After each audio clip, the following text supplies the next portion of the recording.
اور ایسے برے اور گھٹیا انداز سے اس کا انکار کیا جاتا ہے، اور خاص طور سے جو اس کے علاج کی ترکیب ہے، نظر بد کی کتاب اور سنت سے جو علاج ہے اس کی جو ترکیب ہے، اس ترکیب پر تو اتنا مذاق اڑایا جاتا ہے، اتنا مذاق اڑایا جاتا ہے، اسی کو انتہا نہیں۔ انشاءاللہ اس کے علاج کی ترکیب میں آخر میں ضرور رکھوں گا، لیکن یہ بات پہلے تمہید میں یہ بات اس لیے رہا ہوں کہ ایک تو عقیدہ نہ ماننا یہ ایک مسئلہ، کہ انسان ایک کتاب و سنت نے اگر ایک بات بتا دی کسی معاملے میں تو اس کو ماننا ہم پر فرض ہے، واجب ہے کہ ہم اس کو مانیں، بالخصوص عقائد کے تعلق سے اور غائب کے تعلق سے چیزیں دکھتی نہیں، جن میں سے فرشتوں کا ہونا، جنوں کا ہونا، جادو کا ہونا، نظر بد کا لگنا، یہ اسی کا ایک پارٹ ہے۔ حسد جو ہوتی ہے دیکھنے سے ہی ہوتی نا، حسد کے لیے کیا ٹرانسفر ہوتا ہے، ادھر سے ہو جاتی ہے، لیکن کسی کی ترقی، کامیابی، خوشحالی، صحت، خوبصورتی، مال و دولت، کچھ بھی، اولاد کی کثرت، کچھ بھی دیکھ کے ہو جاتی ہے، تو ایک فینومینا ہے، ہو جاتا ہے۔ تو ویسی نظر بد ہے، لیکن یہ کیسے ہوتی ہے، کیسی لگتی ہے، واللہ عالم،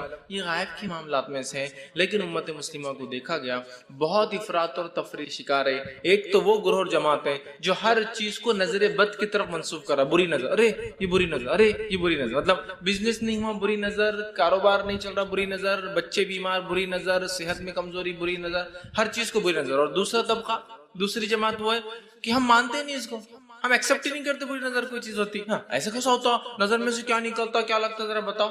تو اس لیے میں نے شروع میں واضح کر دیا، نظر بد کا تعلق غائب سے ہے، انسین سے ہے، ایک ایسا بلیف، ایک ایسا ایمانیہ جو ایمان بالغیب کہلاتا ہے، نظر بد کا تعلق چونکہ اس سے ہے، تو لہٰذا میں یہ تو ایکسپلین نہیں کر پاؤں گا وہ کیسی لگتی، لیکن چونکہ قرآن حدیث اس کو بار بار دہرایا ہے، اس کے دلائل بکثرت حدیث میں، قرآن میں تو 2 دلائل ہے، لیکن حدیث میں بکثرت دلائل آتے ہیں، اور یقیناً ہم کو صرف قرآن کافی، ہم یہ دعویٰ کرتے بھی نہیں، لہٰذا ایک چیز بھی ہونا کافی، اور اگر قرآن میں نہ بھی ہوتا یہ عقیدہ اور حدیث میں آ جاتا تو یقیناً اس پر ایمان لانا پڑتا۔ تو بکثرت حدیثیں ہیں، یقیناً نہ میں پوری حدیثیں آپ کے سامنے رکھ پاؤں گا اتنے کم وقت میں، لیکن جو چیزیں ہمارے عنوان سے تعلق آپ کے سامنے رکھوں گا۔ تو آئیے سب سے پہلے ہم افراط اور تفریط، زیادتی اور کمی دین کے معاملے میں وہ ختم کر کے اصل عقیدہ کیا ہے، یہ ایمان جو ہے نظر بد کا، اس کی حقیقت کیا ہے، اس کے تعلق سے ہمارا عقیدہ کیا ہونا چاہیے، ٹھیک ہے، اور اگر لگ جائے تو اس کا علاج کیسے کیا جائے وہ رکھنے کی کوشش کروں گا۔ تو آج میرا عنوان ہوگا نظر بد، بری نظر، حقیقت، اس کی حقیقت کیا ہے اور علاج کیسا کیا ہے۔ کیا کہ اگر اللہ نہ کرے کسی کو لگ جائے، اور لگتی ہے، تو ہم اگر صحیح علاج جان لے تو بہت سی بار بہت سارے دنیاوی علاجات میں پیسہ ڈالنے سے بچ جائیں گے، جو کہ اننیسیسری ہوتا ہے، مطلب سمٹم کچھ اور ہے اور میڈیسن یا میڈیکیشن کچھ اور چل رہا ہے، تو ظاہر سی بات ہے اس کا فائدہ بھی نہیں ہوتا ہے۔ تو اگر معلوم ہو جائے کہ یار یہ علامت اس کی ہے، فلاں علامت سے یہ ہوتا ہے، تو انشاءاللہ ہم پہلے یہ بھی علاج کر لیں گے، کیونکہ یہ علاج سستا ہے، بہت ہلکا ہے، کچھ بھی خرچ نہیں۔ پھر میڈیکیشن اور دواخانے، ہاسپٹل، میڈیکل چیک اپس اور سائیکٹرسٹ کے پاس وہ بھی جا سکتے ہیں، کیونکہ اس کے اثر ذہنی بھی ہو سکتے ہیں، وہ بھی ایک چیز ہے، اس کا ہم انکار نہیں کر رہے، لیکن معلوم ہونے سے بہت ساری بار ہم خامخواہ کے گھوم کر آنے کے بدلے پہلے ہی اس چیز کا علاج کر لے تو فائدہ ہو جاتا ہے۔ تو آئیے قرآن سے پہلے کچھ دلائل دیکھتے ہیں نظر بد کا ہونا، اس کے تعلق سے اللہ رب العزت نے قرآن کے اندر بیان کی، اور قرآن کی ایک آیت آتی ہے سورہ قلم، سورہ نمبر 68 68، اور اس کی آیت 51 میں اللہ رب العزت نے فرمایا اور کہا وَإِن يَكَادُ الَّذِينَ كَفَرُوا لَيُزْلِقُونَكَ بِأَبْصَارِهِمْ لَمَّا سَمِعُوا الذِّكْرَ۔ تو اللہ رب العزت نے جو ہے اس آیت کے اندر فرمایا اور کہا وَإِن يَكَادُ الَّذِينَ كَفَرُوا، کہ اے نبی کافر جس نظروں سے تجھے دیکھتے ہیں، کافر جس نظروں سے تجھے دیکھتے ہیں، جو کہ ایسی نظر، اس کو اللہ کہہ رہا ہے جس سے وہ تجھے پھسلا دیں۔ پھسلانا سمجھتے ہیں، دیکھنے کے بنیاد پر کسی سے اپنا کام کروا لینا ہوتا ہے نا، کچھ لوگوں کی نظر ایسی ہوتی کہ دیکھنے کی بنیاد پر آپ سے کام کروا دیتے ہیں۔ تو اللہ نے فرمایا اے نبی یہ کافر لوگ جو ہے ان کی نظروں کے ساتھ جو ہے تمہیں پھسلا دیں گے جب انہوں نے اس قرآن کو سنا، مطلب کافروں نے جب قرآن کو سنا تو چونکہ انہیں اسے نہیں ماننا تھا، وہ اپنی نظروں کے ذریعے کہیں تمہیں پھسلانا دے، بہکانا دے۔ علامہ ابن کثیر رحمہ اللہ اس کی تفسیر میں لکھتے ہیں کہ یہ آیت سے یہ چیز مراد ہے کہ جب نبی اکرم صلی اللہ علیہ وسلم نے اسلامی عقیدہ، اسلام لوگوں کے سامنے رکھا تو کافر لوگوں نے کوشش کی، یا کافروں میں سے جو لوگ نظر لگا سکتا تاکہ نبی اکرم صلی اللہ علیہ وسلم کو نظر لگ جائے، آپ کو نظر لگ جائے۔ تو یہی معنی ہے کہ کافروں نے، اللہ نے لفظ بھی دیکھی کیا فرمایا، بِأَبْصَارِهِمْ، ان کی نظروں سے۔ تو وہ لکھتے ہیں کہ نظر کے ذریعے کافر جو ہے نبی اکرم صلی اللہ علیہ وسلم کو پھسلانا چاہتے ہیں. وہ چاہتے ہیں کہ ایسا دیکھیں نبی اکرم صلی اللہ علیہ وسلم کو کہ نبی اکرم صلی اللہ علیہ وسلم یہ بات کو ظاہر نہ کرے، یہ چھپا دے، یا آپ کو نظر لگ جائے.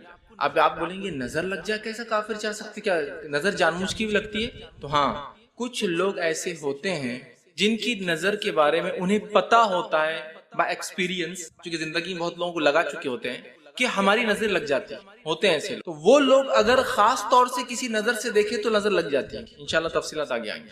تو کافروں میں سے وہ لوگ چاہ رہے تھے آپ سے ان کو نظر لگ جائے، تو علامہ ابن کثیر نے اس کا یہی معنی لیا. دوسری آیت اللہ رب العزت فرماتا ہے یعقوب علیہ السلام کے تعلق سے، یہ جو ہے سورہ جو ہے یوسف، سورہ نمبر 12 اس کی آیت میں 67 میں اللہ رب العزت فرماتا ہے یعقوب علیہ السلام کے تعلق سے. آئیے دیکھیں اللہ کیا فرماتا ہے کہ یعقوب علیہ السلام اپنے بچوں کو، اپنے بیٹوں کو، جن کی تعداد جو ہے 11 تھی، ان کو مصر بھیج رہے ہیں. اور غلہ، چونکہ یوسف علیہ السلام کے ساتھ جو بھی بہرحال ایک سٹوری بیک گراؤنڈ میں چلی تھی، پھینک دیا گیا، انہیں مارنے کی کوشش کی گئی، یوسف علیہ السلام کو اٹھا کے مصر میں کسی نے بھیج دیا، وہاں رہے، جیل گئے، باقی سب ہوا.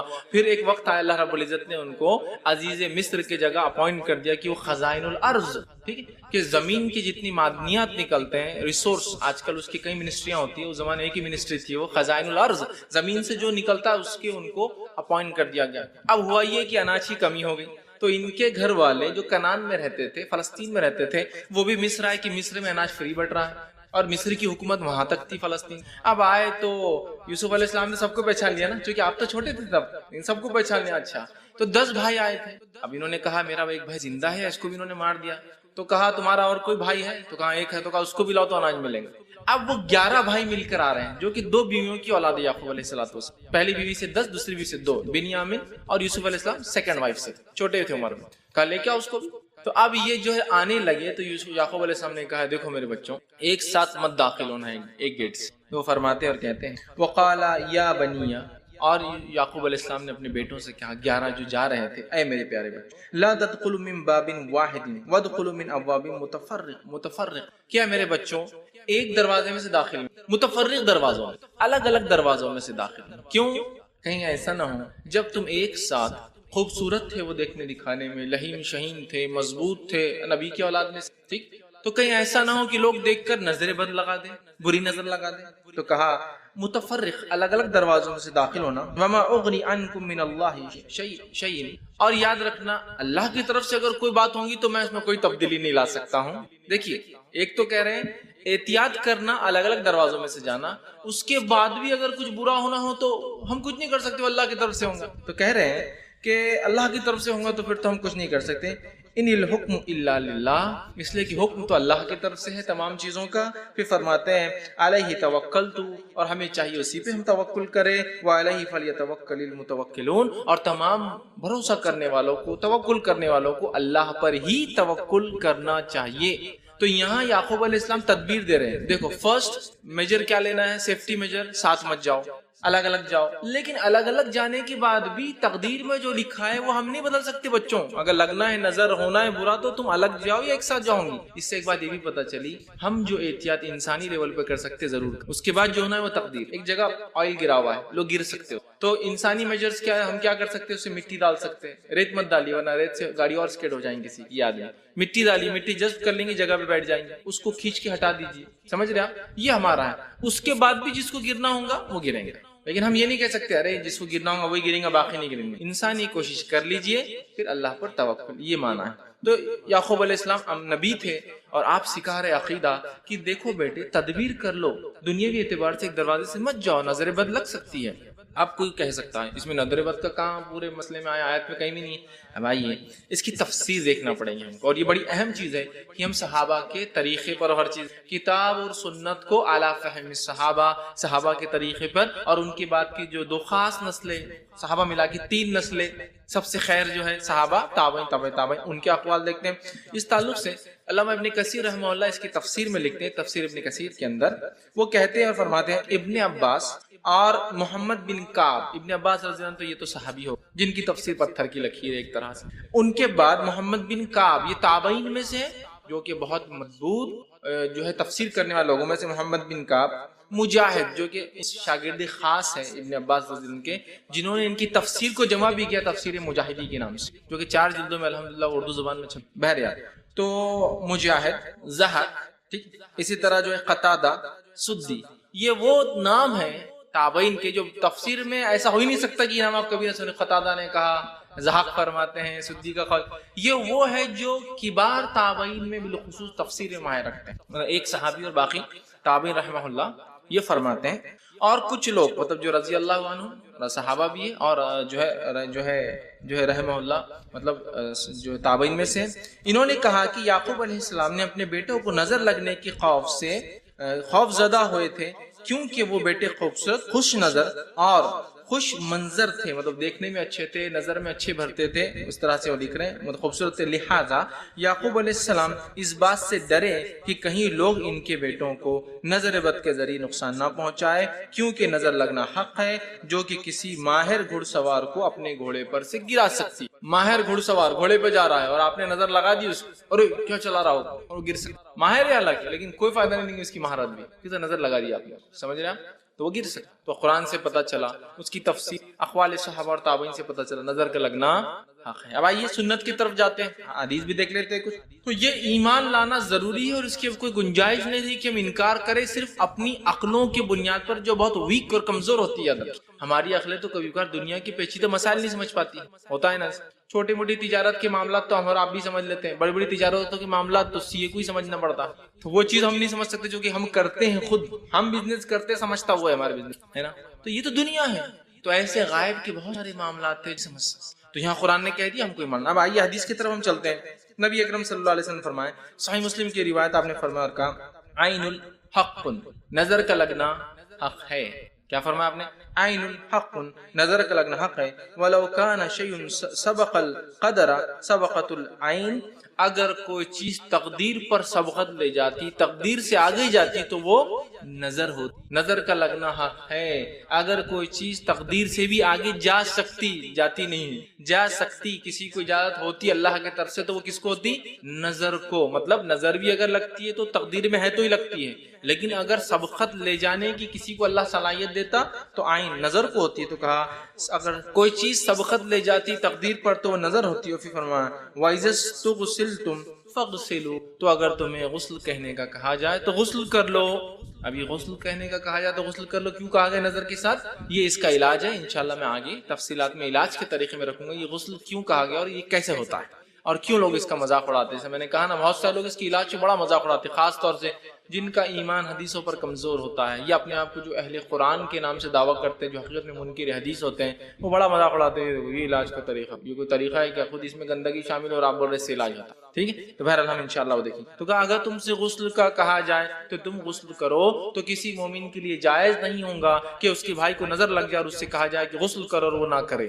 کیوں کرے اس کا میں تفصیلات آگے دے رہا ہوں، اور کون کرے دونوں آئیں گے. اسی طرح جو ہے آگے ایک حدیث کے اندر آتا ہے، نبی اکرم صلی اللہ علیہ وسلم فرماتے ہیں، یہ متفق علیہ روایت ہے، صحیح بخاری اور مسلم کی حدیث ہے. ام سلمہ رضی اللہ عنہا سے روایت ہے کہ ایک دفعہ رسول اکرم صلی اللہ علیہ وسلم ان کے گھر تشریف لائے، ان کے گھر پر آئے تشریف لائے، اور ان کے پاس ایک بچی بھی تھی جس کی چہرے پر پیلاہٹ اور کمزوری تھی. چہرہ یلو پیلا ہو چکا تھا اور کمزوری، یہ جو آنکھیں تھی یہ بلیک ہو چکی تھی، حلقے پڑے ہوئے بلیک ہو چکی. چہرہ پیلا، آنکھوں میں حلقے، جو ایک نارمل آدمی کے نہیں ہوتا.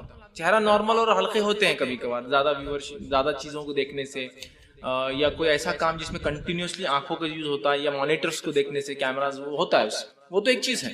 لیکن وہ نارمل بچی تھی، اس کو نہیں تھا ایسا، اور چہرہ پیلا ایب نارملٹی یاد رکھیں، اور آنکھیں میں حلقے پڑے تھے.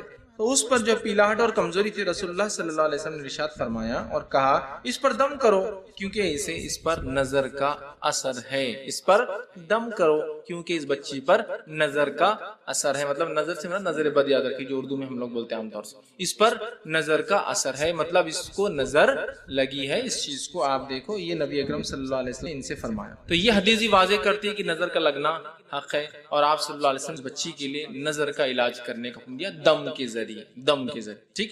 اب جس کی نظر لگتی ہے ادھر کی، وہ آدمی حاسد ہوتا ہے، حسد کرنے والا. جب کوئی نعمت کو دیکھتا ہے تو اللہ کا ذکر نہیں کرتا، اس کو دعا نہیں دیتا، اور وہ حسد کی وجہ سے اس کی نظر سامنے والے کو لگ جاتی ہے. جیسا کتنی اچھی گاڑی چلا رہا ہے، کتنا اچھا گھر ہے، اللہ کا کوئی ذکر بھی موجود نہیں اور نہ ہی دعا بھی دے سکتے ہیں. یا تو اللہ کا ذکر کرے، ماشاء اللہ کتنا اچھا گھر ہے، یا تبارک اللہ برکت دے سے گھر میں. دونوں چیزیں ہونا، ایک تو ذکر یا تو دعا. ٹھیک ہے، تو کچھ نہیں پڑا نظر لگ سکتا. نظر لگ سکتی ہے. گھڑ سوار گھوڑے پہ آپ نے کہہ دیا اور کتنا اچھا چلا رہا، اور آپ کا دل میں تھا کہ کاش میں چلا سکتا ہے، یہ کیوں چلا رہا ہے، اسی کیا اوقات یا حیثیت، وہ ہو جاتا ہے. ٹھیک. تو نظر جو ہے حاسد کی لگتی ہے، جو حسد کرتا ہے. ٹھیک. اب آپ بولیں گے اس کی لگی مطلب یہ حاسد ہی، ایسا نہیں. ہم سب میں کچھ نہ کچھ مادہ حسد کا ہوتا ہی ہے. انسان ہے نا، پاک نہیں ہوتے ہم لوگ. ٹھیک ہے. تو حاسد، تو جس کی نظر لگتی ہے وہ حاسد ہوتا ہے. اب جس کی نظر لگتی ہے، مطلب جو بری نظر جو لگاتا ہے، اسے آئین کہتے ہیں. آئین جس کی نظر لگی، اور معین کہتے ہیں جس کو نظر لگی، مطلب جس نے لگایا. جیسے حاسد کہتے جلنے والے کو، اور محسود کہتے ہیں جس کو نظر لگی. حاسد جلنے والا، محسود جس پہ جلا. تو ویسی طرح آئین مطلب جس نے نظر لگایا، معین جس کو نظر لگایا. لیکن یہ بات یاد رکھیے، ہر حاسد جو ہے وہ معین جو ہے آئین نہیں رہتا. مطلب ہر حسد کرنے والے کی نظر نہیں لگتی، لیکن جتنوں کی نظر لگتی وہ تو پکا ہے کہ حسد کرنے والے ہیں. یہ بات سمجھ لی ریلیشن. ہر حاسد کی حسد نہیں ہوتی. ایسا بہت سی بار کتنے اچھے فلاں نہیں ہوں، یہ تو ہے. ہر حاسد کی جو ہے حسد سامنے والے کو نہیں لگتی، یا نظر سامنے والے کو نہیں لگتی، لیکن جتنوں کی نظر لگتی ہے وہ یقیناً حاسد ہوتے ہیں. سمجھ گیا بات کو؟ یہ ریلیشن ان کے. تو حسد بنیاد ہوتی ہے، اور کبھی کبھار اکڑ بھی بنیاد ہوتی ہے نظر کی، کہ میرے مقابلے میں میرے سامنے کا، سمجھ رہا، اور نظر لگ جاتی ہے. مطلب ایک انسان حسد کے ساتھ ساتھ اکڑ رکھتا ہے، میرے جیسا کوئی گاڑی نہیں چلا سکتا، میرے جیسا گھر کوئی نہیں بنا سکتا، میرے جیسی بچوں کی تربیت کوئی نہیں کر سکتا، میرے جیسے بچوں کوئی نہیں پڑھا سکتا، میرے اتنا خوبصورت تو کوئی مارکیٹ میں ہے ہی نہیں. ہر چیز میں اپنے آپ کو، یا تو وہ حاسد ہے یا تو اکڑ ہے. اب جب اس میں یہ چیز ہوتی ہے تو سامنے لوگ جب ارے اس نے، اور نظر لگ جاتی. چونکہ یہ اکڑ بھی حسد کی بنیاد پر ہوتی، اسی لیے اللہ رب العزت نے حاسد کی حسد سے بچنے کی ہمیں دعا سکھائی ہے. وَمِن شَرِّ حَاسِدٍ إِذَا حَسَدَ. ہم پڑھتے ہیں نا معوذتین کے اندر سورہ فلق اور سورہ ناس. یہ ایسی دو صورتیں ہیں جس کے تعلق سے آپ صلی اللہ علیہ وسلم فرماتے ہیں پناہ مانگنے والے کے لیے اس سے بہتر کوئی دعا نہیں ہے. پناہ مانگنے والے کے لیے، حتیٰ کہ آندھی طوفان اور موسم کی خرابی کے لیے بھی آپ صلی اللہ علیہ وسلم اس کو پڑھتے تھے. ہر چیز کے لیے، جادو کے علاج کے لیے پڑھتے تھے، نظر بد کے علاج کے لیے پڑھتے تھے. اسی طرح جو کسی بھی قسم کے روحانی، جس کو ہم کہیں گے نفسیاتی مرض کے لیے بھی آپ سے. اور آپ سم کے آخری وقت میں جب آپ کو بخار کی، تب آپ خود پڑھ کے دم کرتے تھے. جب نہیں کر پائے تو اپنی بیوی عائشہ رضی اللہ عنہا سے کہا تم پڑھ کر دم کرو، اور وہ دم کر. تو ہر چیز کے لیے، بیمار ہو جائے، کوئی بیمار ہو جائے اس پر پڑھ کے دم کیجئے، نظر لگ جائے، جادو ہو جائے، آندھی ہے، طوفان ہے، پریشانی ہے، پناہ مانگنا ہے. شروع کر دی سورہ فلق و سنہ، جس کو معوذتین، پناہ مانگنے والے. اللہ سے اتنی زبردست دعائیں یہ دو جس سے ہم پناہ مانگتے. ٹھیک ہے. تو اب جو ہے حسد کرنے والے سے ہم کو قرآن نے پناہ مانگنا، اس لیے کہ حسد کرنے والا ہی نظر بھی لگا دیتا ہے. لیکن ہر حاسد جو ہے وہ عین نہیں ہوتا، لیکن جتنے لوگ عین ہوتے، نظر جن کی لگتی ہے وہ حاسد ہوتے آٹومیٹیکلی. ٹھیک ہے. تو اس چیز کو ہم سمجھیں. اب نظر لگانے والوں کی دو قسمیں ہوتی، 2 ٹائپس. پہلا وہ آدمی جس کو پتا ہے میری نظر لگتی ہے. اب آپ بولیں گے اس کو کیسے پتا ہے؟ اس لیے کہ اس کو تجربہ ہوتا ہے کہ اس نے جس کی بھی تعریف کی کچھ تو بھی اندھا ہوا اس کے ساتھ. یہ ایکسپیرینس. بہت سے لوگ ہوتے ہیں نا، ہم لوگ بولتے ہیں ارے وہ عورت نہیں، ارے وہ آدمی نا نکالو کھانا مت، ہوتا ہے. اور وہ آدمی جس کو پتا ہے کہ میری نظر جلدی لگتی ہے، تو وہ پہلی قسم حاسد آئین. اس کی پہلی قسم کیا ہے نظر لگانے والے کی؟ وہ نظر لگانے والا جو حاسد ہے اس کو پتا ہے میری نظر لگتی بھی ہے. اور دوسری قسم وہ حاسد ہے جس کو پتا نہیں میری نظر لگ سکتی. سمجھ رہے ہیں؟ مطلب جیسا میں ہوں سمجھ لیجیے. اب میں اللہ کا ذکر نہ کروں اور برکت کی دعا نہ دوں کس پر، تو میری نظر لگ سکتی ہے، لیکن مجھے پتا نہیں ہے کہ میری نظر لگتی ہے لوگوں، لیکن ہو سکتا ہے. اور ایک آدمی ہوتا ہے اس کو یقینی پتا ہوتا ہے میری نظر بہت جلدی لگتی ہے، اور وہ کبھی کبھار اپنی بد نظری کو استعمال بھی کرتا ہے کسی کے خلاف. اچھا اس کا ہے نا، چلو میرے کو لے کے چلو، اور دیکھ لیتا ہے اور نظر لگا. سمجھ نا؟ تو یہ 2 ٹائپس ہوتے ہیں نظر لگانے والوں کے. ٹھیک ہے. ہمیں چاہیے کہ اللہ سے ہمیشہ پناہ مانگے، اور چاہے وہ لگانے والا، اور اگر ہمیں یہ پتا ہے کہ ہماری نظر کس کو لگتی ہے تو بھی اللہ ہمیں فوراً پناہ مانگے سورہ فلق و ناس سے کہ اللہ میری نظر کی. سمجھ رہے بات کو؟ اور حسد کے جذبے کو اپنے ہم دبانے کی کوشش کریں. اب بڑوں کے بنسبت، ایلڈرز کے بنسبت جو ہے بچوں کو، چلڈرنس نظر جلدی لگ جاتی. بڑوں کے بنسبت بچوں کو جلدی لگتی ہے. آئیے اس کے تعلق سے ایک دلیل ہے جو کہ صحیح مسلم کی روایت ہے. نبی اکرم صلی اللہ علیہ وسلم ایک دفعہ جو ہے جعفر رضی اللہ عنہ، جعفر بن ابی طالب جو کہ علی بن ابی طالب رضی اللہ عنہ کے بھائی اور آپ صلی اللہ علیہ وسلم کے سگے چچیرے بھائی، یہ حضرت علی سے بڑے، سب سے بڑے۔ حضرت علی جو ہے وہ 3 بھائی تھے جن میں یہ سب سے بڑے، جن کو جعفر طیار عام زبان میں کہتے ہیں، اس لیے کہ ان کے ایک جنگ میں دونوں ہاتھ شہید ہو گئے تھے، تو آپ نے اپنے منہ سے جھنڈا پکڑا، دشمن نے آپ کی گردن بھی کاٹ دی، تو اللہ کے رسول نے فرمایا میرا بھائی جعفر جو اللہ نے اسے جنت میں ڈال دے گا، اور جنت میں اس کے 2 جو ہاتھ کٹے اس کو پر دے دے گا جس سے وہ جنت میں اڑتا پھرے گا، اسی لیے ان کو جعفر طیار کہتے ہیں چڑیا کو جو 2 پر سے، ٹھیک۔ تو ایک بار ان کے گھر گئے، جب اپنے بھائی جعفر کے گھر گئے رضی اللہ عنہ جو ہے ان کے گھر گئے تو ان کے بچوں کو دیکھا، تو اسما بنت جو ہے امیس رضی اللہ عنہا سے دریافت کیا کہ کیا معاملہ ہے، ان کی اہلیہ تھی، کہا کیا معاملہ ہے، یہ میرے بھائی کے بچے اتنے دبلے پتلے کیوں ہیں؟ میرا بھائی تو اچھا کماتا ہے، سب کچھ برابر ہے گھر میں، پھر کیا بات ہے میرے بھائی کے بچے دبلے پتلے کیوں ہیں، وہ صحت مند کیوں نہیں ہیں، دوسرے بچے اس طرح صحت مند رہتے ہیں؟ دریافت کیا کیا معاملہ ہے کہ اپنے بھائی کے جو ہے اولاد کے دبلے پتلے دیکھ رہا ہوں، کیا انہیں کوئی مشکل ہے، بھوک بیماری تکلیف وغیرہ کوئی مشکل ہے، کیوں ایسے ہو جا رہے ہیں؟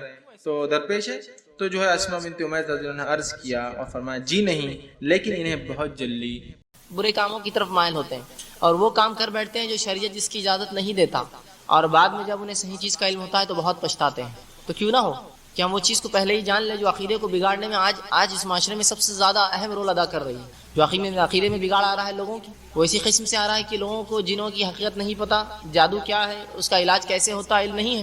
لوگ سمجھتے ہیں کہ شریعت اسلامیہ نے اس معاملے میں ہم کو یوں ہی چھوڑ دیا، بھٹکنے دیا، اور وہ کہتے ہیں کہ بھائی یہ معاملہ اس سے حل نہیں ہونے والا، ہمیں کچھ اور کرنا ہوگا۔ تو یاد رکھیں شریعت اسلامیہ ایک مکمل دین ہے، ایک مکمل دین ہے، اس نے کسی چیز کو نہیں چھوڑا۔ انسانی زندگی کے تعلق سے جو بھی مسائل ہیں اس دین نے اس کو ایڈریس کیا، اس دین نے اس سے مخاطبت کی اور اس چیز کو بتایا، اور کس طرح سے صحیح عقیدہ رکھا جائے اور کیا چیز غلط ہے اس کے تعلق سے تفصیلات دی۔ تو بہت سی بار یہ ہوتا ہے کہ لوگ چونکہ غلط فہمی ملوث ہوتے ہیں، وہ سمجھتے ہیں کہ اب اس کا کوئی حل نہیں ہے، لہٰذا پھر وہ یہاں اور وہاں ایسے اور ویسے کے پاس جاتے ہیں جو ان کو اللہ اور اس کے رسول کے نام پر، اللہ کی کتاب کے نام پر، شریعت کے نام پر، قرآنی آیتوں کے نام پر پھر لوٹ اور کھسوٹ کا بازار گرم کرتا ہے۔ اور یوں تو جتنے معالج اس معاشرے میں پائے جاتے ہیں سبھی قرآن حدیث سے علاج کرتے ہیں، لیکن افسوس صحیح طریقہ کوئی اس میں اپناتے نہیں، اللہ ماشاء اللہ کی چند لوگ اس تعلق سے جو ہے صحیح رویہ اختیار کرتے ہیں۔ تو آئیے اس کی حقیقت کیا ہے، کیا رسول اللہ صلی اللہ علیہ وسلم کے زمانے میں واقعات ہوئے، آپ صلی اللہ علیہ وسلم نے کیا کیا، کس چیز کا حکم دیا، شریعت مطہرہ نے اس معاملے میں کیا گائیڈ لائنز دی، کیا ہمیں جو ہے باتیں بتائی کہ کس چیز پر عمل کریں۔ انشاءاللہ مختصر سے اس وقت میں یہ تمام چیزیں رکھنے کی کوشش کروں گا اور اس کی سنگینیاں بھی رکھوں گا کہ اس کی حقیقت کیا ہے۔ سب سے پہلی چیز تو یہ کہ میں نے جس طرح سے خطبے میں آپ کے سامنے قرآن پاک کی جو ہے 3 آیتیں تلاوت کی۔ پہلی آیت جو میں نے تلاوت کی، اللہ فرماتا ہے وما خلقت الجن والانس الا لیعبدون، کہ ہم نے جنوں اور انسانوں کو خالص اپنی عبادت بندگی کے لیے پیدا کیا۔ تو قرآنی آیت یہاں ایک چیز کی طرف اشارہ کر رہی ہے اور وہ ایک مخلوق ہے جس کی طرف اشارہ ہو رہا ہے، اور وہ ایسی مخلوق ہے جس سے سوال و جواب ہونے والا ہے، اسی لیے انس اور جن کو ساتھ لایا گیا اور کہا وما خلقت الجن والانس الا لیعبدون، میں نے جنوں اور انسانوں کو خالص اپنی عبادت کے لیے پیدا کیا۔ تو گویا جن بھی کوئی ایک مخلوق ہے جو ہم جیسی ہے اور اسے انہی چیزوں کا حکم ہے جو ہمیں حکم ہے، اور وہ مکلف ہے اپنے رب کے سامنے، وہ جواب دہ ہے، اسے جواب دینا ہے اپنی کارکردگی اپنے اعمال کے اعتبار سے، اسی لیے کہا وما خلقت الجن والانس الا لیعبدون۔ دوسری مخلوقات کے تعلق سے اللہ نے یہ نہیں کہا، ہاں تمام اللہ کی دیگر مخلوقات وہ اللہ کی اطاعت، حمد و ثنا اور کبریائی بڑائی بیان کرتے رہتی ہے، صرف یہ 2 مخلوق ایسی اس کو اختیار ہے ایمان لائے یا کفر اختیار کرے، شریعت اسلامیہ پہ چلے یا منمانی کرے۔ تو کہا ان دونوں کو بھی میں نے عبادت کے لیے پیدا کیا جیسے تمام مخلوقات کو اپنی عبادت کے لیے پیدا کیا۔ اس طرح اللہ رب العزت سورہ ہجر کی آیت نمبر 27 میں فرماتا ہے اور کہتا ہے، اللہ فرماتا ہے والجان خلقناه من قبل نار السموم، کہ ہم نے جنوں کو انسان سے پہلے پیدا کیا، ہم نے جنوں کو انسان سے پہلے پیدا کیا اور بنا لو والی آنکھ سے پیدا کیا۔ تو یہاں ان کی تخلیق کے تعلق سے تفصیلات آ رہی ہے کہ ان کی تخلیق ہم نے کیسے کی۔ آدم کی تخلیق مطلب ہماری تخلیق مٹی سے ہوئی، فرشتوں کی تخلیق اللہ نے نور سے کی، جنوں کی تخلیق اللہ نے آنکھ سے کی، اور مختلف مقامات پر ان کے تعلق سے تفصیلات دی گئی اور بتایا گیا۔ تو یہاں فرمایا ہم نے جنوں کو اس سے پہلے آدم سے پہلے جو ہے بنا لو والی آنکھ سے پیدا کیا، ناری سموم کے لفظ استعمال کیا، بنا لو والی آنکھ، اس سے ان کی تخلیق ہوئی، لہٰذا فطرتاً یہ تھوڑے گرم اور تیز ہوتے ہیں، چونکہ اللہ نے جس چیز کو جس سے پیدا کیا، ہمیں مٹی سے پیدا کیا، ہماری فطرت آدم علیہ السلام کے رویے سے پتہ چلتا ہے پورے قرآن میں، اور جنوں کی فطرت ابلیس کے رویے سے پتہ چلتا ہے، اپنے رویے میں بہت سخت تھا یہ۔ بہرحال اطاعت کے وہ بھی مکلف ہے، اطاعت کے ہم بھی مکلف ہیں۔ آئیے آگے تیسری آیت جو سورہ رحمان کی آیت میں نے تلاوت کی، آیت نمبر 15 تھی، وَخَلَقَ الْجَانَّ مِن مَارِجٍ مِّن نَّارٍ، کہ اللہ نے فرمایا اور جنات کو آگ کے شعلے سے ہم نے پیدا کیا۔ آنکھ کے شعلے سے پیدا کیا اور وہ بنا لو والا تھا. دونوں آیتوں کو ملا دیے تو یہ تفصیلات سامنے آتی. تو گویا ان کی بھی تخلیق ہوئی اور یہ بھی ایک مکلف مخلوق ہے، رب کے سامنے جواب دہ ہے اپنے اعمال کے اعتبار سے. بہت سے لوگ سوال کرتے ہیں کہ جن مکلف ہیں، سزا اور جزا. ہاں، ان کے تعلق سے بھی تمام وہی چیزیں جو ہمارے تعلق سے. اب آئیے ہم امت کا یہ حال دیکھتے ہیں اس مسئلے میں کہ امت افراط اور تفریط کی شکار ہے اس مسئلے میں. کچھ لوگ وہ ہوتے ہیں جو سرے سے ان کا انکار کرتے، کہتے ہیں نہیں ایسی کوئی مخلوق ہے ہی نہیں، یہ فالتو چکر میں مت جائیے آپ. کچھ لوگ وہ ہیں جو اتنے ان کے پیچھے پڑ جاتے ہیں کہ گھر کا لوٹا بھی ہل جائے تو کہتے ہیں ہاں جنہوں نے ہلایا ہوگا. تو ایک افراط حدوں سے آگے، بس ہر چیز انکار کہ نہیں ایسا ہو ہی نہیں سکتا، جو دکھتا نہیں وہ کیسے ہو سکتا. اور دوسرے تفریط کہ بس کچھ بھی ہوا تو تقدیر قسمت کو ان کے پاس مانا نہیں، قدر اور قضا بس جنہوں نے کیا ہوگا جادو سے ہوں گا فلاں. یہ دونوں کا موقف اور رویہ غلط ہے. آئیے شریعت کا اس میں کیا موقف ہے، شریعت ہمیں کیا چاہتی ہے، شریعت نے کیا معاملات دیے، میں آپ کے سامنے آج وہ رکھنے کی کوشش کروں گا. عموماً بہت سی باتیں اس درس میں ایسی آئیں گی، قابل غور بھی ہوں گی اور انسان کو تعجب میں بھی ڈالیں گی، لیکن یاد رکھیے یہ تمام کی تمام باتیں بدلیل آپ کے سامنے رکھنے کی کوشش کروں گا. یا تو اللہ کی کتاب سے اس کے حوالے دوں گا یا رسول اللہ صلی اللہ علیہ وسلم کی احادیث صحیحہ سے اس کے حوالے دینے کی کوشش کروں گا. لیکن ہوتا ہے تو آئیے اب ان لوگوں کا موقوف جو انکار کرتے اس مخلوق کا اور کہتے نہیں ایسی کوئی مخلوق ہے ہی نہیں، جو گرم مزاج آدمی مرد ہوتے ہیں یا آدمی ہوتے ہیں یا انس ہوتے ہیں انسان ہوتے ہیں، بس وہی جن یہاں مراد ہے. جبکہ رب العزت فرق کرتا، وما خلقت الجن والانس سے فرق کیا، وخلق الجان، اور ہم نے جن کو پیدا کیا. یہاں فرق بتایا جا رہا ہے واضح، یہاں فرق واضح ہے. پھر بھی لوگ کہتے ہیں نہیں غصے والے انسان جن ہیں اور سادے انسان وہ انس ہیں. یاد رکھیے اس کی کوئی دلیل نہیں ہے، یہ بنا سر پیر کی منمانی تفسیر اور بات ہے جو بہت سے لوگ آپ دیکھیں گے تفسیروں میں بھی یہ غلطی کر چکے ہیں. تو اللہ رب العزت نے ان دونوں کو الگ الگ گنوایا، سورۃ الجن میں ان کا واقعہ گنوایا اور رسول اللہ صلی اللہ علیہ حدیث شریفہ میں بار بار اس کا تذکرہ آیا. پتہ نہیں پھر بھی امت کیوں اس معاملے میں افراط و تفریط کی شکار ہے. تو کچھ لوگوں کا موقف یہ ہوتا ہے کہ نہیں جو دکھتا نہیں ہے اس کو ہم مانتے نہیں ہیں. آج کے جدید دور کے اندر جدید سائنسی علوم کو پڑھ کر عصری علوم حاصل کر کے وہ سمجھتے ہیں ہم نے بہت بڑا جو ہے خلا جیت لیا اور اب ہم کو سب سمجھ میں آ گیا، سچ کیا ہے، جھوٹ کیا ہے، غائب کیا ہے اور ظاہر کیا ہے، باطن کیا ہے، بس ہم کو اب سب پتہ ہے. لہٰذا جن کچھ بھی نہیں ہوتا، اس لیے کہ سائنس سے پروف نہیں ہو سکتے. اور جب تک ہم کسی چیز کو دیکھتے نہیں ہم اقرار نہیں کرتے اس کا. ایسے بھی تھوڑے لوگ عقلی دلیل لڑاتے ہیں. آئیے ہم دیکھتے ہیں کیا واقعے میں انسان زندگی میں اپنے وہ چیز ہے جس کو دیکھ نہیں پاتا، چھو نہیں پاتا، محسوس نہیں کرتا، کیا انکار کرتا ہے؟ آئیے دیکھتے ہیں. عام زندگی میں تو وہ چیزیں جن کو نہ چھو پاتے ہیں، نہ محسوس کر پاتے ہیں، نہ جان پاتے ہیں، ایمان رکھتا ہے. لیکن دین کے معاملے میں نہیں وہ تو سب دکھتے وکھتے نہیں، سب فالتو باتیں ہیں، وہ نہیں ماننا چاہیے. آئیے بتاتا ہوں. لوگ کہتے ہیں میرا بینک اکاؤنٹ ہے. میرا یہ سوال ہے کہ آپ نے کبھی دیکھا آپ کا بینک اکاؤنٹ کہاں رہتا ہے؟ کئی مینیجر کو بولی میرا بینک اکاؤنٹ بتائیے، وہ نہیں کچھ بینک اکاؤنٹ نہیں رہتا، سب ایک جگہ پیسہ جمع ہوتا، تم کو ایک پاس بک دیتے، چیک بک دیتے، بس یہی اکاؤنٹ جاؤ پاگل چالے مت کرو باقی بینک میں. آپ بولیں ارے میں بینک اکاؤنٹ کو مانتا ہی نہیں، وہ دکھتا ہی نہیں ہوتا. بینک اکاؤنٹ کسی نے دیکھا کہ آج تک؟ بڑے بڑے لوگوں کے اکاؤنٹس ہوتے کروڑوں کے، کسی نے دیکھا اپنا بینک اکاؤنٹ؟ نہیں. پھر بھی ایمان رکھتے ہیں اس پر. تعجب کی بات ہے، اللہ اور اس کے رسول کی باتوں سے انکار کرتے ہیں اور دنیا کی چھوٹی موٹی باتوں پہ اقرار کرتے ہیں اور یہ مانتے ہیں کہ غائب میں بھی کچھ چیزیں ہوتی ہیں. یہ سمجھ میں نہیں آتی. لوگ کہتے ہیں کہ عام زبان میں مجھے بخار ہے. سوال یہ کیا بخار کو دیکھا کبھی؟ کیا چھوا اس کو تم نے؟ پھر کیسا مانتے ہو؟ مانتا نہیں بخار ہے جاؤ. ہم نہیں وہ اس کی علامات سے محسوس ہوتا ہے، جسم گرم ہو جاتا ہے اور فلاں فلاں ہوتے، ہاتھ پیر دکھتے تو ہاں علامتوں سے ظاہر ہوتا ہے. تو بہت سی چیزیں ہم دیکھ نہیں پاتے دنیا میں، ان کی علامتوں سے اس پہ ایمان رکھتے ہیں. خود رب العزت کی ذات کس نے دیکھی؟ اللہ رب العزت قرآن میں سورہ بقرہ میں پہلی صفت متقین کی فرماتا ہے الذین یؤمنون بالغیب، ایمان لاتے ہیں غیب پر. غیب کیا ہے؟ جو دیکھ نہیں سکتے، جو چھو نہیں سکتے، یہی تو غیب ہے.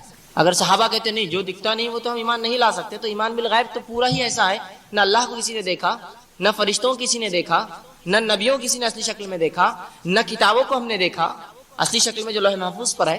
اس کے علاوہ جو نہ ہم نے آخرت کو دیکھا، نہ تقدیر کو دیکھا. ایسی بہت سی باتیں ہوتی ہیں، نہ جنت دیکھا نہ جہنم دیکھا، پھر بھی ایمان لاتے ہیں. تو اس طرح سے افراد و تفریط کے شکار نہ ہو. بہت سی چیزیں جس کو ہم دیکھ نہیں پاتے اس پر ایمان رکھتے ہیں. میرا سوال ہے، بہت سے بچے کیمسٹری سے پڑھتے ہیں، بایولوجی سے پڑھتے ہیں، ان کے سبجیکٹس ہوتے ہیں، وہ لوگ کیمسٹری کا ٹیچر جو بتاتا ہے اس پر ایمان لاتے ہیں لیکن رسول اللہ کی باتوں پر ایمان نہیں لاتے. اس نے کہہ دیا کہ یہ پروٹونس ہے، یہ نیوٹرونس ہے، یہ الیکٹرونس ہے، ایمان لا لیا. میرے سوال یہ کیا کسی نے دیکھا آج تک ایک نے بھی ہم میں سے پروٹون نیوٹرونس الیکٹرونس کیسے ہوتے ہیں؟ ایمان لائے. لیکن رسول اللہ کی اور اللہ کی کتاب کی بات آئی تو کیوں یہ اقرار، یہ انکار کا جو ہے رویہ اختیار؟ نہیں ثابت نہیں، چھوڑ دو. سوال ہے میرا، لوگ مائکرو بایولوجی پڑھتے ہیں، جراثیموں کے بارے میں علم حاصل کرتے ہیں. سوال یہ ہے آپ میں سے کتنے ہم میں سے جس نے جراثیم کو واقعی میں دیکھا ہے لیکن اس پر ایمان تو لاتے ہیں؟ جراثیم لگ گئے تو بیماری آتی ہے، فلاں ہو گیا تو فلاں ہوتا ہے. سوال یہ جراثیم دیکھا کس نے؟ تو یہاں تو اقرار کرتے ہیں جراثیم کا. تو سوال یہ شریعت کی بہت سی باتیں ہیں جو چھو نہیں سکتے، دیکھ نہیں سکتے، محسوس نہیں ہوتی، لیکن ایمان لاتے ہیں. انہی میں سے یہ بھی ایک ہے جنوں پر ایمان. اب یہ نہ کہیں کہ جو دیکھ نہیں سکتے، چھو نہیں سکتے تو وہ ہوتا نہیں، ورنہ پھر بہت سی چیزیں نا جو دیکھ سکے آج تک ہم نہ چھو سکے لیکن ایمان لاتے ہیں دنیا میں. یہ تو فلاں نے کہا، یہ تو پروفیسر نے کہا، یہ تو ٹیچر نے کہا، نیوٹن کے لاز مانتے ہیں. میں سمجھتا ہوں حدیث رسول پہ اس سے بھی کمزور ایمان ہوتا ہے ہمارا. نیوٹن کے لاز کو جتنے پکا مانتے ہیں کہ first law of Newton, second law of Newton and third law of Newton, جتنا ایمان اس پر ہے رسول اللہ کی حدیث پر اس سے کم ایمان ہے ہمارا. نہیں، یہ سمجھ میں نہیں آ رہا، یہ تو پلے نہیں پڑتی، اس کا تو کوئی وجود ہی نہیں دکھتا ہمیں، ہم نے تو کبھی نہیں دیکھا. جب تک چھوئی نہیں ہم اس کو مانیں گے نہیں. تو یہ رویہ مت اختیار کیجیے شریعت کے معاملے. شریعت ہماری عقلوں سے بہت اونچی، بہت پاک اور بہت اعلیٰ ہے.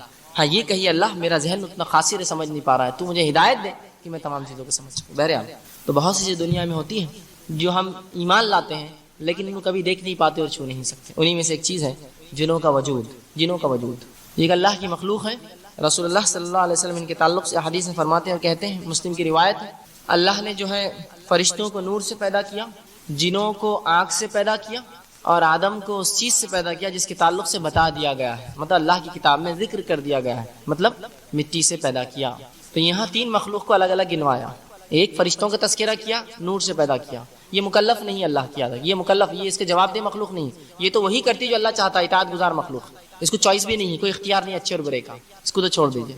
رہا دوسرے کا تذکرہ آ رہا ہے کہ ہم نے جنوں کو آنکھ سے پیدا کیا. بالکل الگ الفاظ استعمال ہو رہے ہیں. یہ نہیں کہا فرشتے اور جن ایک ہے یا انسان اور جن ایک. فرشتوں جنوں کو ہم نے آنکھ سے پیدا کیا اور انسان کو اس چیز سے جس کا اللہ کی کتاب میں تذکرہ کر دیا گیا ہے، مطلب وہ مٹی سے پیدا کیے. آگے ہم دیکھتے ہیں. جب یہ بات ہمارے سمجھ میں آ گئی کہ یہ جن بھی اللہ کی ایک مخلوق ہے، یہ بھی مکلف ہے، اب آئیے ان کے تعلق سے چند باتیں رکھتا ہوں. مقصد یہ نہیں ہے کہ آپ کو ڈراؤں اور گھبراؤں.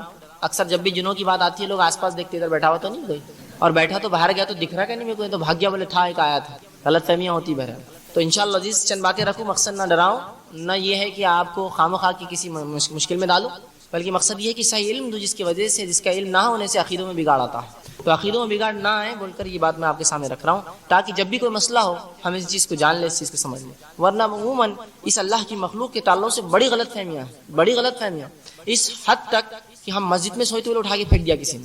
سوال یہ ہے یہ بھی اللہ کی مخلوق ہے، اور اگر یہ عبادت کے لیے کسی مسجد میں آئے تو آپ کو کیوں پھینکیں گے بیچارے. عجیب واقعات، عجیب کہانیاں، قصے، فلسفے اور باتیں ان کے تعلق سے ہوتی ہے. عجیب ناموں اور القابوں سے ان کو پکارا جاتا ہے. کوئی ان کو جن بولتا ہے تو کوئی بھوت بولتا ہے، تو کوئی پریت بولتا ہے، تو کوئی اس طرح کی جو مذکر اور مؤنث بھوت ہوتے ہیں، اور کوئی کہتا ہے کہ بغیر سر کا، اور پتہ نہیں کیا فلسفے لوگوں نے گڑھ لیے. آئیے آج اس کی حقیقتوں کو ہم دیکھتے ہیں. اس کی حقیقتوں کو جاننے کی جو ہے میں کوشش آپ کے سامنے رکھنے کی کوشش کروں گا. جب ان کے وجود کے تعلق سے ہم نے اقرار کر لیا کہ یہ ہوتے ہیں، اللہ کی کتاب نے اقرار کیا، رسول اللہ کی کئی احادیث ہیں، یاد رکھیے ایک نہیں، سورۃ الجن آپ پڑھیے، اس میں تفصیلات آ جائیں گے. اور رسول اللہ کی کئی احادیث سے تعلق سے ہے کہ جنوں کے تعلق سے. بہرحال ابھی بھی میں آپ کے سامنے درس میں بھی رکھنے کی کوشش کروں گا. جنوں کو جو ہے کئی ناموں سے پکارا جاتا ہے عربی زبان کے اندر. عربی زبان میں جنوں کے کئی القاب یا کئی نام ہوتے ہیں جن سے اس کو پکارا جاتا ہے. کچھ نام خود قرآن نے لیے، کچھ نام خود رسول اللہ نے لیے، اور کچھ نام جو عربی زبان میں عام تھے جو آج انگلش زبان میں بھی آتے ہیں وہ چیز ہے. پہلی چیز تو یہ جنوں کو سب سے مشہور اور معروف نام جس سے پہچانا جاتا ہے وہ جنی ہے.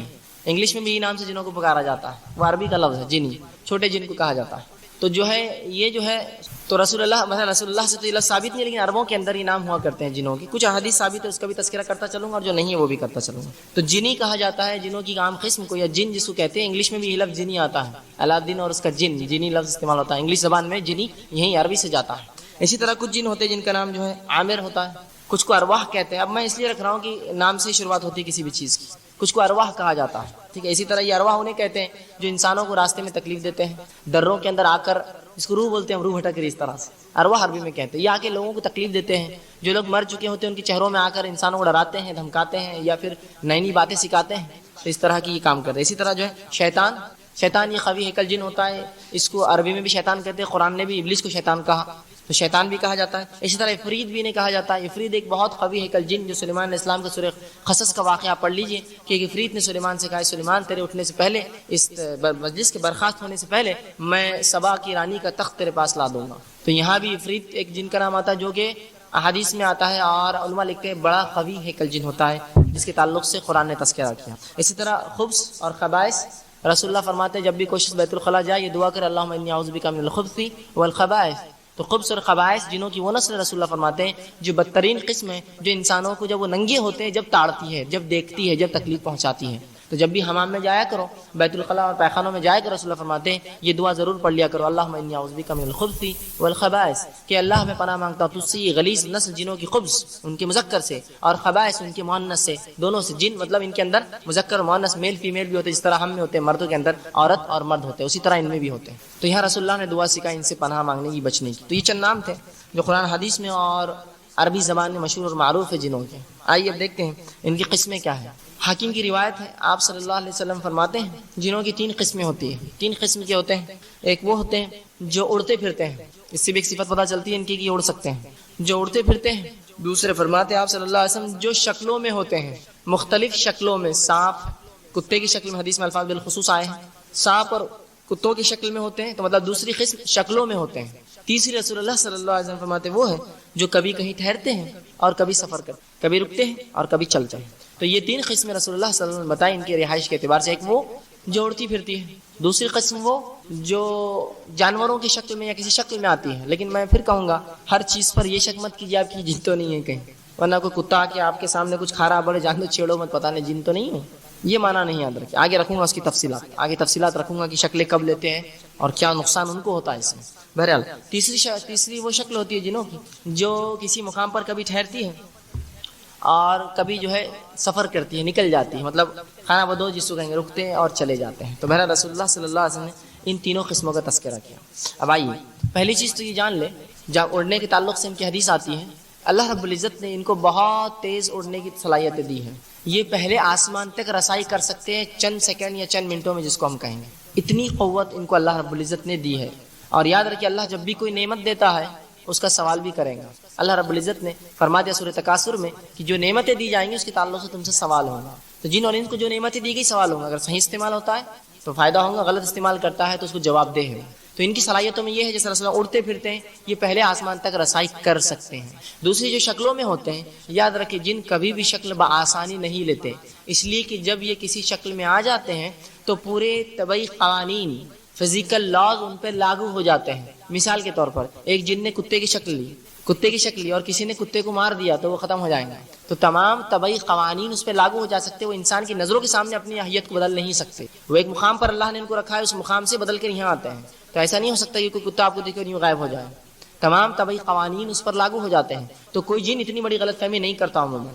گو یہ کر سکتے ہیں، گو یہ روپ لیتے ہیں، انسانی شکل بھی لیتے ہیں۔ ابو ہریرہ رضی اللہ عنہ کی بخاری کی روایت میں وہ غلہ چرانے آیا، جو کھجور جمع کی گئی تھی عید الفطر صدقے کی، فطرے کی، وہ کھجوریں چرانے آیا تھا، تو انسانی شکل میں آیا، لیکن جو ہی ابو ہریرہ رضی اللہ عنہ اس کو پکڑا تو مجبور ہو گیا کیونکہ وہ طاقت میں کم تھا ان سے، تو کہا مجھے چھوڑ دو، معاف کر دو۔ تو پتہ چلا تمام طبعی قوانین اس پر لاگو ہو جاتے ہیں جب وہ شکل لیتا ہے۔ تو عموماً شکل نہیں لیتے، یاد رکھیں عموماً شکل نہیں لیتے، لیکن لے سکتے ہیں خصوصاً، کوئی حرج نہیں اس کے اندر، ٹھیک ہے۔ لیکن ہر چیز کو اسی کی طرح منسوب کرنا، بلی ہے تو یہ تو کہ جن تو نہیں ہے، کتا ہے تو یہ جن تو نہیں ہے، یاد رکھیے ہمارے محلوں کے اندر کتوں کے ساتھ جو سلوک ہوتا ہے، کبھی کوئی جن یہ رسک نہیں لے گا اپنے بدل کر مسلمان محلے سے گزرنے کا۔ ہمارے بچے تو جیسا دیکھتے رہتے، کراس گرفت میں آیا پتھر تیار رہتا، اس کو معلوم کتے کو کہ یہاں پھٹکے پڑنے والا یہ محلے کے اندر، وہ بیچارہ دبتے ہوئے نکلتا۔ تو کوئی بھی جن یہ رسک نہیں لیتا، گو یہ شکل لے سکتا ہے، لیکن تمام طبعی قوانین جو لاگو ہو جاتے ہیں وہ اتنی بڑی غلطی نہیں کرتا عموماً، لیکن ہاں خصوصی طور سے یہ کام وہ کر سکتے ہیں۔ جیسے کہ ابو ہریرہ رضی اللہ عنہ کی حدیث میں آتا ہے کہ یہ بھوکا تھا، اس کی بیوی بچے بھوکے تھے، وہ آیا اور کچھ کھجوریں چرانے لگا، آپ نے پکڑ لیا اور کہا آج تو رسول اللہ کے پاس تجھے پیش کر، کہا مجھے معاف کر دو، بہت بھوکا غریب آدمی ہوں، بچے بھوکے تھے، کچھ لے جا رہا ہوں۔ کہا ٹھیک ہے کل نہیں آنا، اس نے وعدہ کیا کل نہیں آنا۔ جب فجر ہوئی رسول اللہ کو بتایا، اللہ کے رسول صلی اللہ علیہ وسلم نے کہا کہ وہ آج بھی آئے گا۔ ابو ہریرہ رضی اللہ عنہ کہتے ہیں اب تو میں مستعد ہو گیا، رسول اللہ نے کہہ دیا تھا آج آئیں گا۔ جب رات ہوئی تو میں انتظار میں تھا اور واقعی میں آیا ہوں، میں نے پکڑا اس کو، کہا آج تو رسول اللہ کے پاس لے جا کر ہی رہوں گا تجھے، آج بھی چوری؟ تو کہا نہیں میں بہت پریشان حال ہوں، مجھے معاف کر دو، اب نہیں آؤں گا، وعدہ کرتا ہوں۔ کہا ٹھیک ہے۔ رسول اللہ صلی اللہ علیہ وسلم فجر میں پوچھا ابو ہریرہ کیا ہوا؟ تو کہا اللہ کے رسول وہ پھر آیا تھا آپ نے جیسا کہا تھا، پھر بہت گزارشات کی، میں نے چھوڑ دیا، آج اور آئیں گا۔ کہا ٹھیک ہے۔ ابو ہریرہ رضی اللہ عنہ فرماتے آج تو میں نے طے کر لیا اس کو آج چھوڑوں گا نہیں۔ جب آیا ہو تو بحران پکڑ لیا، کہا آج مجھے یقین تھا رسول اللہ نے بتایا تو آئیں گا، آج تو رسول اللہ کے پاس ضرور لے آ کے سزا دلاؤں گا۔ تو کہا نہیں میں تمہیں ایک ایسی بات بتاؤں گا جس کو اگر تم پڑھ لو تو 2 فرشتے جو ہے رات بھر تمہاری حفاظت کرتے فجر تک۔ تو کہا کیا ہے؟ تو کہا جب بھی تم سو آیت الکرسی پڑھ کر سو، کوئی جن اور کوئی انسان جو ہے تمہیں تکلیف یا جو کوئی جن تمہیں تکلیف نہیں پہنچا سکیں گے، اللہ کے 2 فرشتے تمہاری حفاظت فجر تک کریں گے۔ جب یہ کہہ کے چلے گا ابو ہریرہ رضی اللہ عنہ صبح فجر میں پہنچے، کہا کیا ہوا آج تمہارے غلام تمہارے قیدی کا؟ کہا رسول اللہ آج بھی آیا تھا، میں نے تو پکڑ لیا اس کو، آپ نے چونکہ کہا تھا، لیکن بہت گزارشات کی اور ایک کچھ چیزیں مجھے بتا کر گیا، میں نے چھوڑ دیا. کہا کیا کہا؟ تو کہا کہ اس نے کہا کہ جو شخص آیت الکرسی پڑھے رات میں سونے سے پہلے 2 فرشتے حفاظت کرتے. تو کہا ہاں یہ بات اس نے سچ کہی، لیکن وہ اکثر جھوٹ کہتا ہے. اے ابو ہریرہ تمہیں پتا ہے کہ تمہارا قیدی کون تھا؟ تو کہا اللہ و رسول عالم، اللہ کے رسول جان ہمیں کیا معلوم تھا کیا تھا. کہا وہ شیطان تھا، وہ اکثر جھوٹ بولتا ہے لیکن اس معاملے میں سچ کہا، اس معاملے میں سچ کہا. اس حدیث سے ایک اور بات نکلتی ہے عنوان سے متعلق، لیکن بتا دو کہ شیطان بھی سچ بات کہے تو ماننا چاہیے. رسول اللہ نے اس کے اوپر صداقت دے دی، سند دے دی کہ شیطان تھا لیکن سچ بات کہی، اٹیسٹیفیکیشن ہو گیا، ٹھپا مل گیا اس کو. بہت سے لوگ کہتے ہیں ان کی بات نہیں سننا چاہیے، ان کا ہمارے جماعت سے تعلق نہیں، اس سے نہیں تعلق نہیں. وہ سب نہیں یاد رکھیے. حق بات جو بھی بولے، کوئی بھی انسان بولے، اس کو لینا چاہیے ہمیشہ. حق ہوتا ہے، ٹھیک ہے. اور باطل پھر کوئی بھی بولے، کتنا ہی بڑا اور چھوٹا آدمی ہو، اس کو چھوڑ دینا چاہیے. اس حدیث نے بہرحال یہ چیز ہی بتائی ہم کو کہ حق بات جو بھی رہے، شیطان